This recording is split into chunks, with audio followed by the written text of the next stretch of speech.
First of all, thanks very much for inviting me here today. It's a pleasure to be here. My session might have a slightly different approach, which will hopefully add to the proceedings. What I want to talk about today is the role of culture, and specifically museums, in the reinvention of the so-called post-industrial city. So I approach this subject as a sociologist and as somebody who has undertaken various research projects on cultural interventions, including millions of pounds of investment on Newcastle Gateshead quayside, and also the design of the evaluation of European capital of culture in Liverpool in 2008. Another good reason to be here in Turku today. But I'm less of an evaluator of cultural impacts and more a sociologist of consumption. So, in other words, what I'm interested in is how and why we consume, and how the consumption of culture, for example, forges particular human relationships with the urban fabric. And that's what I'm going to explore today. So, my first point is that buildings for the consumption of culture are effectively become sites of contestation. First of all, they're clearly important for their symbolic value as well as for their everyday practical use. So a building has a value as a form of marketing for a city, for example, and there is always a danger that overshadows the everyday use of that building. So a building becomes associated with a particular rhetoric.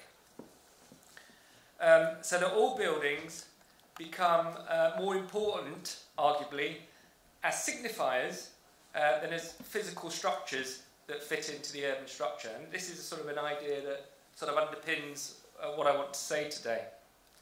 The other point to make is that culture-led regeneration can never clearly be a solution. It's not a solution for economic problems. As an isolated activity, it can never alone be enough. Nor is its role in stimulating broader economic activity, or its impact on stimulating broader economic activity, nor has that been fully established. There's still a big question mark after that, all these years after we've been operating in this way. So the trickle-down effects of culture-led regeneration may in fact be relatively minor. And the danger of that end result, i.e. the effect being minor, is probably the product of cultural regeneration often not being part of a bigger plan. So culture works when it's part of a coherent bigger picture that a city is seeking to put into place. So the danger here then is that instead of culture-led regeneration leading to a net transfer of wealth to society as a whole, that transfer is simply into private hands. And this is my concern as a critical sociologist, how you ensure the building of a museum, the building of a cultural centre, or whatever it might be, has maximum impact for the maximum amount of people. So neoliberal culture-led regeneration has arguably become a primary motivator in itself, rather than something that sits in the broader context. This process is exaggerated by the public legitimacy that public organisations bring to such projects. So often such projects are built upon an assumption that what they are doing is in the public interest, where what I'm arguing today is that public interest is something that is hard-earned, is won over a long period of time, and hopefully this event today is evidence of that happening in Turku. So, to put this another way, the building of a museum isn't simply about designing a new building, it's about designing a building that reinforces, that adds, or potentially detracts from how we imagine ourselves to be. So in this context, Barcelona is a good example. Some critics have argued, such as Delgado, that Barcelona is the liar city. They argue that its apparently widely successful, culturally driven marketing campaign has effectively become diminished by its own brand. So that, in fact, focusing on its Mediterranean identity, focusing on Gaudi, these things focus on particular cultural elements at the expense of a more significant industrial economy and political rebelliousness. So sorry, to clarify what I'm saying about that, by focusing on the obvious, by focusing on cultural signifiers that sort of capture the imagination immediately, the argument is that Barcelona has sort of spoilt itself. And then what it's done is undermine what makes Barcelona Barcelona. In particular, this question of political rebelliousness that underpins the city. In other words, Barcelona has arguably become all about the consumption of culture rather than about the production of culture. So there's been a lack of cultural investment in production, and the rising cost of living in the area has resulted in a process of gentrification. So the old red light district of Barcelona's Barrio Chino was transformed as part of this process into a new cultural quarter. New planning regulations required residents to be offered alternative accommodation nearby, and this created a particular social process. Not all the people who lived in that area were able to stay, and arguably what came out of this process was a very homogenised and sanitised feel to the space in this area. So there is always a concern then with culture-led regeneration that there's a process of aestheticisation going on. Shops, catering for local needs being surpassed by art galleries, designer bars, boutiques, hairdressers, etc., and leading to an erosion of what makes a place what it really is. And there's a quotation there, shamelessly I've quoted myself twice, but my excuse is that it's the other Miles, not my brother or my relation, just coincidence, that wrote these bits, so it's not actually me. But the difficulty for visitors is that El Raval seems to become a finished space. Okay, and that I think is really important. A notion that you can construct a place that is finished and you present to the world this new museum, it's done. Well, it's only done when it becomes a lived reality. And a danger that such places become stages rather than lived spaces. Stages for the new cultural and professional elites' performance of their public lives. And yeah, that is the cardinal sin, I would say, of culture-led regeneration, that cultural buildings become the product of the imaginations of the elite middle class. And this is a danger to be avoided, I would suggest. And the reason it's a danger to be avoided is that what this process ends up achieving is undermining what makes a place special in the first place. So this is an experience I had directly when I worked with Liverpool City Council designing the evaluation of European Capital of Culture. We had our first meeting with the council 3 years before European Capital of Culture happened, and in that meeting the first thing they said to us was, we want you to prove that this was the best European Capital of Culture ever. You know, it's 3 years before anybody had even known what the whole thing was. But the point here is that such messages were part of a broader process that Liverpool City Council was engaged in. A process that I would describe as effectively whitewashing. Whitewashing what was perceived to be the less palatable elements of Liverpool's cultural history. So Liverpool, to me, having lived there, is a city of tensions. Tensions around geographical exclusion from the south, around slavery, around football hooliganism, various aspects of Liverpool life that the City Council, and also is often in Britain, the sort of focus of humorous attention, like the phrase that Liverpool is full of car thieves and comedic scousers with sort of blonde wigs. These are stereotypes that British people have in the past had of Liverpool. Now, to me, these are the things that make Liverpool magical, these tensions. But for the City Council, they prefer to pretend that none of this was going on. The danger of that approach, though understandable, is that the end result is a city that becomes just like any other.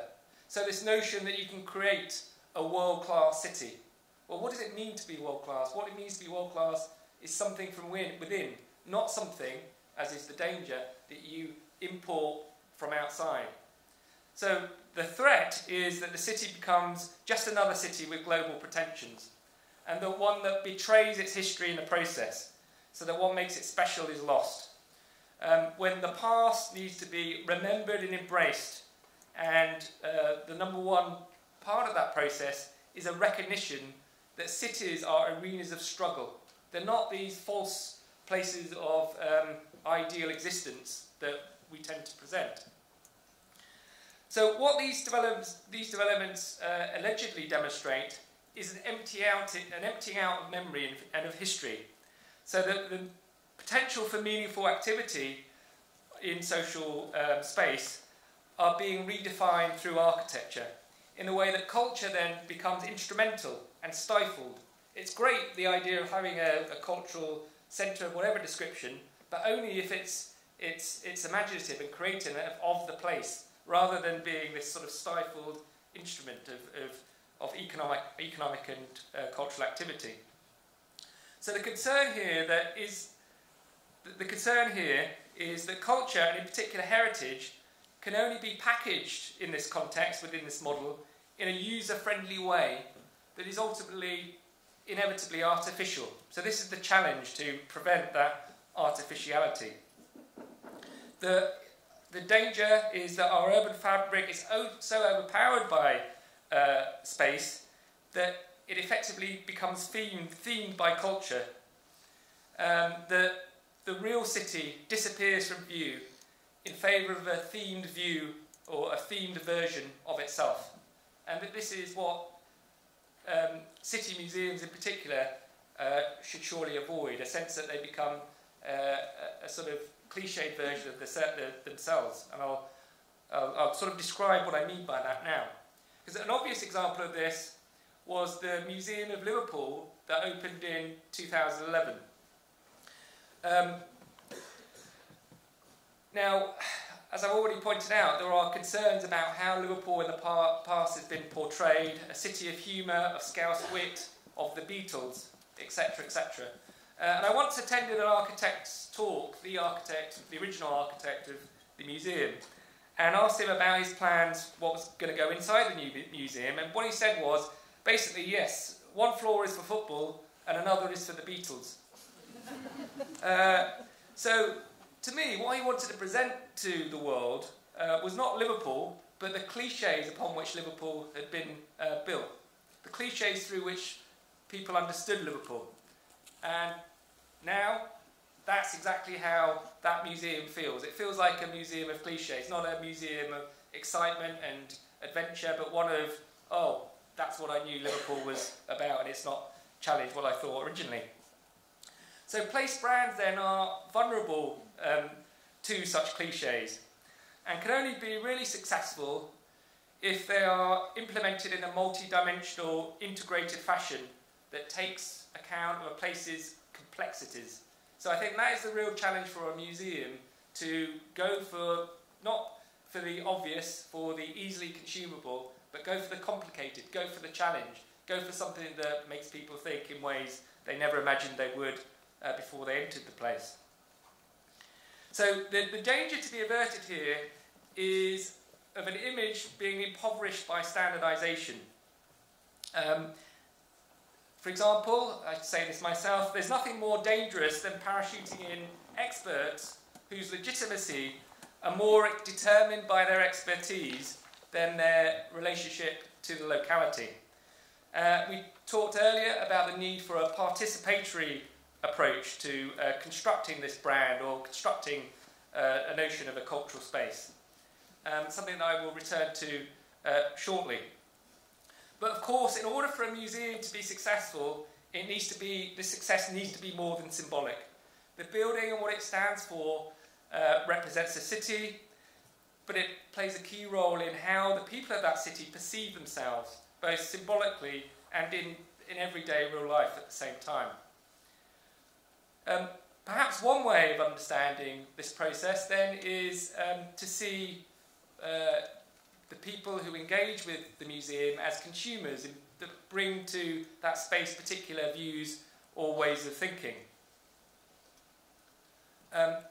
We live in a society in which marketing techniques have become increasingly sophisticated and in which consumers are increasingly appealed to through these ways, symbolically and through themed environments. But what's interesting about this process is that the environment itself, as well as the products, rides or the attractions that we use or visited, are actively presented to us as themed environments. Themed environments designed to actualize people's consumer self. So the experience that people have isn't just any old random experience, it's an individualized experience. So I guess the success of a new museum depends on its ability to tap into this consumer self, but to do so in a way that isn't alienating. So, for example, Sharon Zuking talks about pacification by cappuccino, a sort of process where you construct a cultural space and around that provide the inevitable gift shop, the inevitable cafe, but then it becomes bland and unintelligible. And there's a danger of over-presenting the museum as a space for consumption, which doesn't allow consumers to bring their own resources, their own interpretations, and their own, for want of a better phrase, their own cultural capital of whatever form to the place that they're visiting. And then what it becomes then, for example, in a lot of riverfront developments around the world, what that museum becomes then is a place for a particular kind of, usually middle-class consumption. So what I'm describing here is a process of cultural sustainability. And the notion that museums aren't neutral entities, they're part of a cultural system which selectively renders certain aspects of culture visible while rendering other elements invisible. So the history that a history museum presents is not the history, it's a history. So it's really important, obviously the decision making about what that history is, because there is no one history that can be identified. Okay, so just to refer to some of the practical challenges here. A museum is one stakeholder amongst many and operates within complex power structures. And each stakeholder has a version of what they think might be important in such decision-making processes. Each decides what they think is important and what should be preserved for future generations and what represents the material and immaterial proof of a country's heritage. And in this sense, culture is inevitably political. Notably, the way that people see themselves in the past is a political process because it constructs how it is that they see themselves in the present.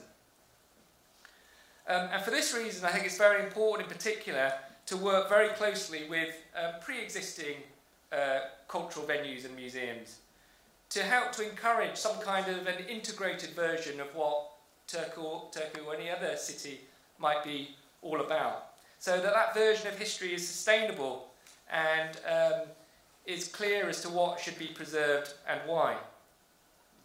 So I guess what I'm saying here is that museums ideally should look beyond their own four walls. I guess that's an obvious statement to make. But to understand the bigger picture of how it is that the economic and the cultural, as well as other policy domains, intersect into the business of the museum.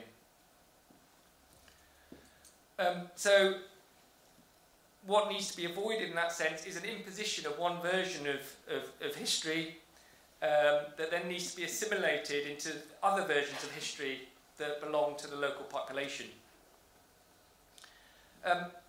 Perhaps the key challenge of any decision-making process, and certainly one that is no doubt concerning developments in Turku today, is the location of a museum. In 2014, Augusti looked at museum locations in Barcelona, Paris and Turin and argued that the location of a new museum in an area that was already consolidated, already built up, already a success, would likely have absolutely no impact on the regeneration of that territory. Okay, so the argument from that point of view is that a museum should always go in a place that needs a push up, that needs change, not into a place that is already succeeding. Noting that museums cannot be a single-handed solution to the woes of social and economic decline, from this point of view, cultural investment cannot succeed in isolation. In other words, it needs to be part of this bigger strategic plan that the area around the museum can also benefit from. So the need there then is clearly to achieve consensus around a museum project with an eye-catching but not necessarily eye-soaring design, with a relatively neutral thematic content. I mentioned the guy who, the original architect of the Liverpool Museum. Terrible faux pas to an architect. I said, I congratulate you on your building. It's not overly iconic. And that was actually meant as a compliment, that it looked amazing, it fitted into the landscape, and it wasn't like a saw, like, you know, to me, Bilbao or wherever, is like somewhere that's placed there and looks hideous, and then they pretend it's great art. He was deeply defensive, and I'm surprised I wasn't escorted from the room.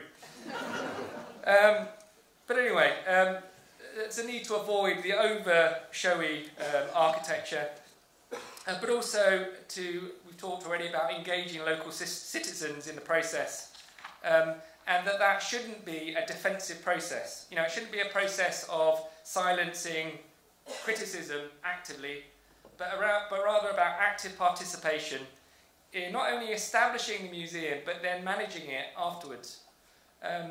Local people should ideally be involved in that process post the opening. And this is a laudable ambition, but very, very rarely happens. It's like, you've done your job now, you've designed it, now leave it to the professionals. But I think it's much more likely to be a success if those local people are kept on board and not only part of the vision, but also the reality. More often than not, participatory elements of such planning tend to just pay lip service to the public, brought board at advanced stages where lots of key decisions have been made.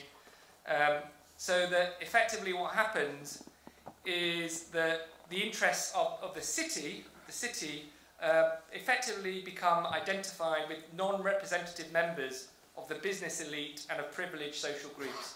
So museums become not the product of actual people in the participation. They're like a mirage for what's going on behind the scene, which is obviously quite dangerous. It's also important to remember the political context in which such developments come about. The locally specific, you might describe as the art of government, often these days tied to processes of neoliberal urbanisation. So, for example, Bolker, Ruber and Wood look at forms of governmentality that lie behind the development of Hamburg's Elbe Philharmonic Hall. And they argue that what emerged around the Philharmonic Hall was a form of urban governance that was built on entrepreneurial consensus.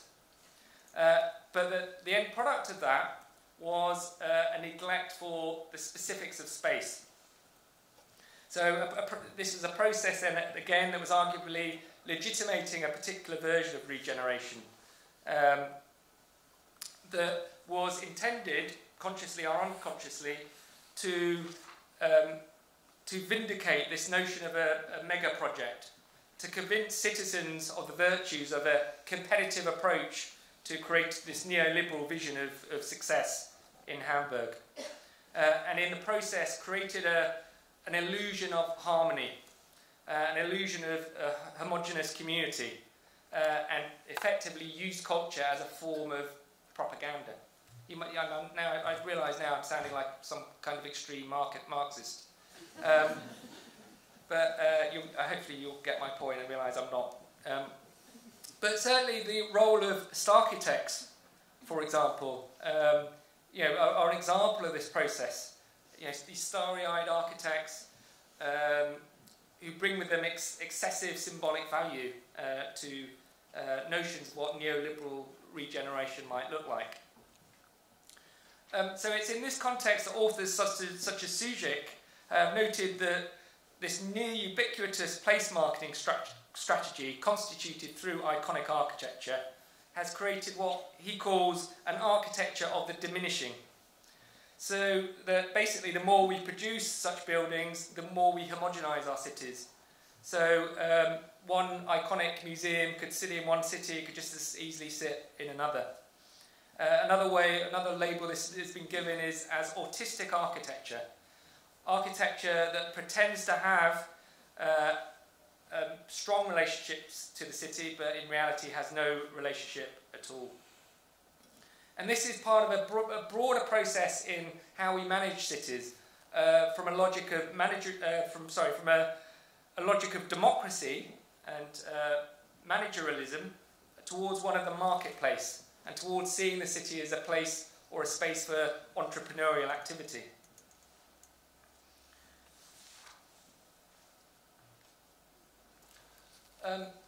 Of course, one of the key debates that we've already touched upon today around the success of the contemporary museum space centres around experience. So you may well be familiar, have heard of the work of Pine and Gilmore, who have suggested that experiences represent a crucial genre of economic output in a post-industrial society. In this context, the successful staging of experiences is an essential element of any organisation wishing to develop a cultural themed space.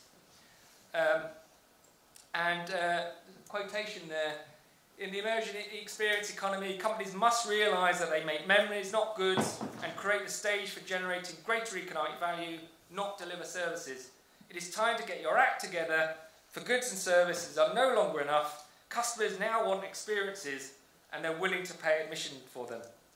So in effect, culture is not enough. It needs to be part of a broader, layered experience that compel and captivate the consumer.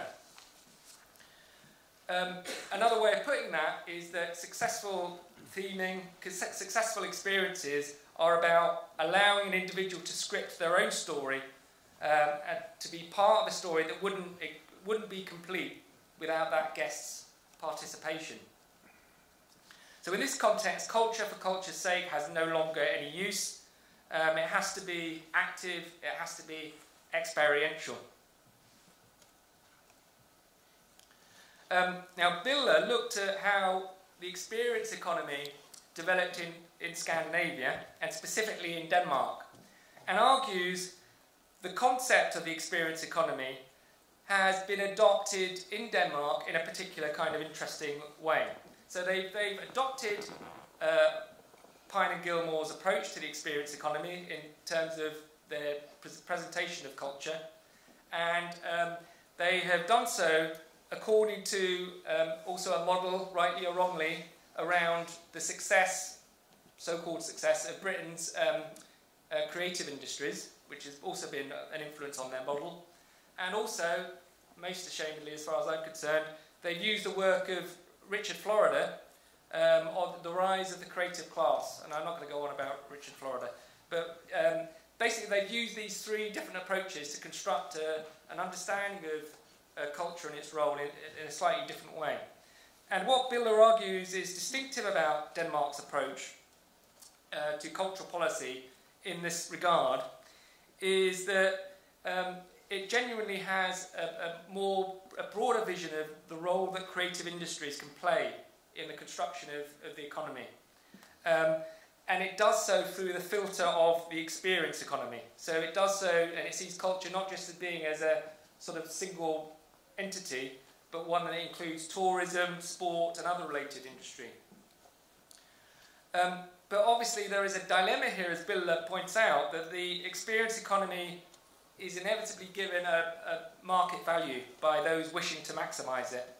So the dilemma, as far as experiences are concerned, is that are around the role of semi-public goods with public funding behind them. Okay, now Biller then presents what is considered to be a list of what experiences need to be in order to be meaningful and effective. A high degree of concentration and focus, the involvement of the individual senses, of all his or her senses, perception of time changing, arguably possibly forgotten, an emotional investment, a unique experience that has intrinsic value for the individual, contact with what is perceived to be the real thing, an authentic experience. One does and undergoes something. It's an active process where you feel that change. This element of play and expectation, that you, the visitor, feels in control of that situation, and that there is a balance between a challenge confronted to the individual and their ability to meet it. A while ago I was taken to an adventure, one of these tree places where you've got like climbs. It was a surprise.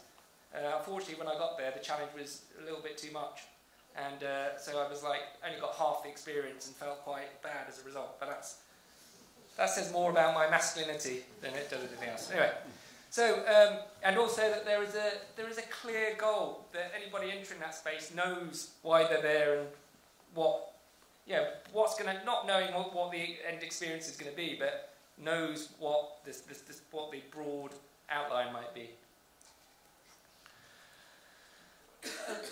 My next point is around research.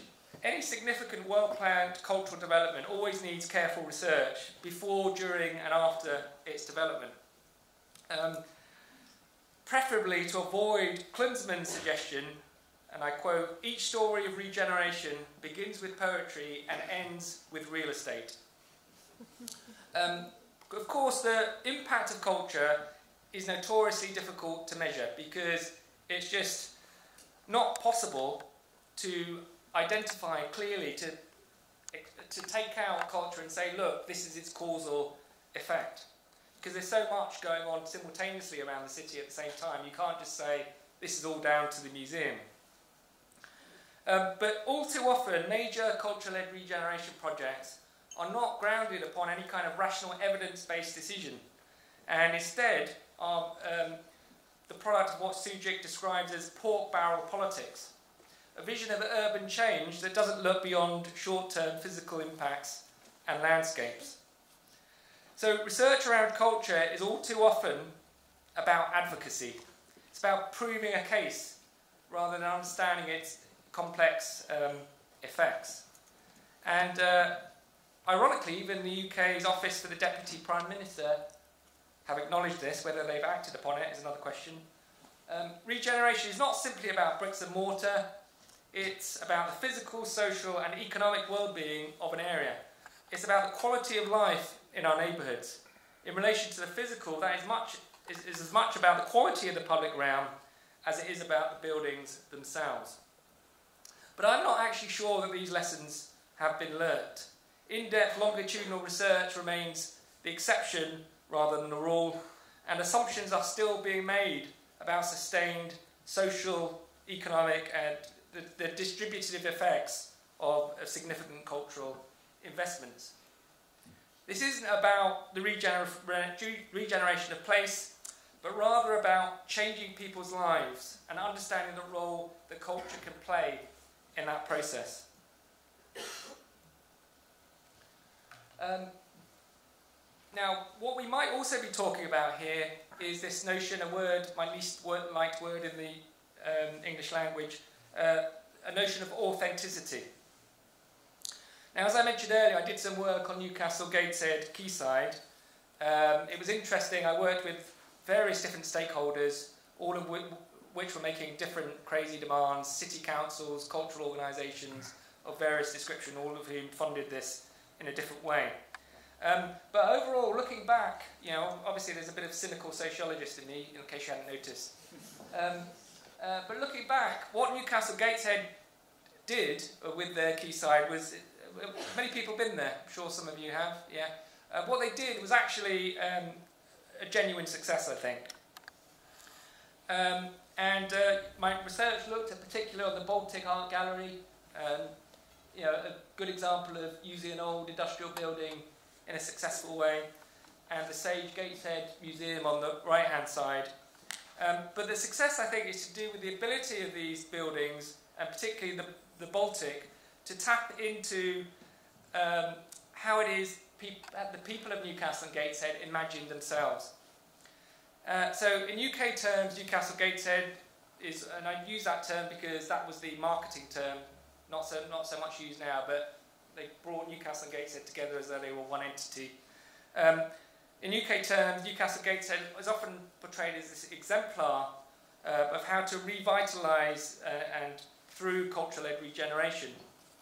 And I think its success is to do with its focus on a sense of belonging and a notion that there was a balance to be achieved there. So this is the second quote by my colleague and not by me. Flagship cultural institutions are frequently financed as public sector investments to attract private sector renovation of the surrounding area, tend to be engines not of culture but of regeneration, not bit of regeneration but of regeneration. This is not all bad in that rundown areas can be transformed, but it may displace a residue population unless it is adequately protected and establishes a connection between cultural space and wealth accumulation. So the perennial danger of investing in culture in this way is that it excludes more than it includes. It excludes potentially economically, but also culturally, and I'll come back to that point at the end of the talk. So maybe this is all then a question of authenticity. John Urry talks about authenticity in the context of tourism. He quotes various authors, such as McCannell, who argue that the tourist experience is all about the quest for the authentic, that the tourist is effectively a pilgrim, the contemporary pilgrim, seeking authenticity from other times and other cultures to take him or her away from the banality of their everyday life. Because the gaze of the tourist involves an intrusion, in effect, usually, into other people's lives that would generally be seen to be unacceptable in society otherwise. And what emerges from that is a whole range of backstages that construct this arena from which tourists can pick and choose. So from McCannell then, tourist spaces are inevitably staged. They are staged authenticity. And that's the challenge of a cultural space, to avoid that staging somehow. And it's a big challenge. So if you consider a sort of typical tourist experience going to, as I did recently, to Stratford-upon-Avon in England, the home of Shakespeare, walking around Stratford-upon-Avon, you might soon realise that the authenticity that you're engaging with is determined for you. So you are trained, you are obliged to gaze at the spaces and the buildings that you're looking at and the plays, etc., in a particular predetermined way. And that's a construction, and the challenge there is how you make that something from within the visitor rather than something that is imposed upon them. So it's about constructing something for the tourist to gaze upon. Most notably then, the example of the iconic postmodern museum that's forced to compete as a cultural venue, as a spectacular form of consumption first, and arguably as a museum second. So one of the sort of sociological dangers of investment in museums is that they can potentially create a core and fringe effect, where some spaces of the city are promoted and brought to life as spaces of consumption at the expense of others. And this process overrides community needs and it overrides environmental needs, and it detracts from the city as a place as a whole. So I guess the main challenge I'm trying to draw attention to here is the danger of constructing the city through culture as a form of, effectively a visual tableau, to be touristically consumed, so that culture becomes nothing more than a symbolic solution to the problems of urban decline. a solution insofar it only purports to introduce a revitalised landscape that may have no genuine effect on the problems of the run-down nature of certain elements of all our cities. In this context, Williams talks about how regeneration has become divided along class lines, and that the urban revolution is effectively a revolution of bourgeois taste. And that's what cultural buildings are. They're symbols of bourgeois taste. So, for example, again, using the Liverpool example, this is Albert Dock in Liverpool. And what Albert Dock presents, it's got the Tate Gallery there, but also Tate Gallery is surrounded by a world of cafe culture, neoclassical architecture. But what that actually adds up to in the end is really nothing more than a suburban mall. It's, effectively a shopping mall in a nice bit of architecture. And somehow something has been lost from that original vision. So Williams describes this in his book as, The Anxious City is the name of the book, as a process of the picturesque. And this really is the sort of point of my talk in a sense, that regeneration, the creation of cultural buildings can be overly picturesque. They can be a response to an urban problem through the aestheticization of that problem. And this is where I would argue that investment in culture so often falls down. So the key questions for Williams are centred on whether the regenerated city simply does what it says on the surface, or is it simply a space to be gazed upon by a privileged audience? And he argues then that perhaps such spaces are effectively represent a withdrawal from the urban. That rather than confronting the problems of regeneration and capitalist decline head on, we are withdrawing from the urban and creating post-industrial landscapes that don't directly engage with that issue. So in other words, from his point of view, places like the Albert Dock represent an effort to regenerate the city, but they do so rhetorically. It's all about the words around it rather than what's actually going on within. So it symbolically pulls Liverpool up by its bootstraps, but its effect on the reality of the life, everyday life of the city of Liverpool is arguably marginal. Okay, so to bring things to a conclusion, the success or failure, I think, of cultural stroke architectural intervention into a city needs to strike a very, very careful balance. A meaningful cultural development depends on the particular meaning of history that's being adopted and the ability of a population, both local and visiting, to buy into that meaning. There cannot be an optimistic and a believable post-industrial past without that past being rooted in some kind of a meaningful existence. Experience then cannot provide all the solutions itself. So successful developments such as Newcastle, Gateshead, Quayside emerge out of shared cultures.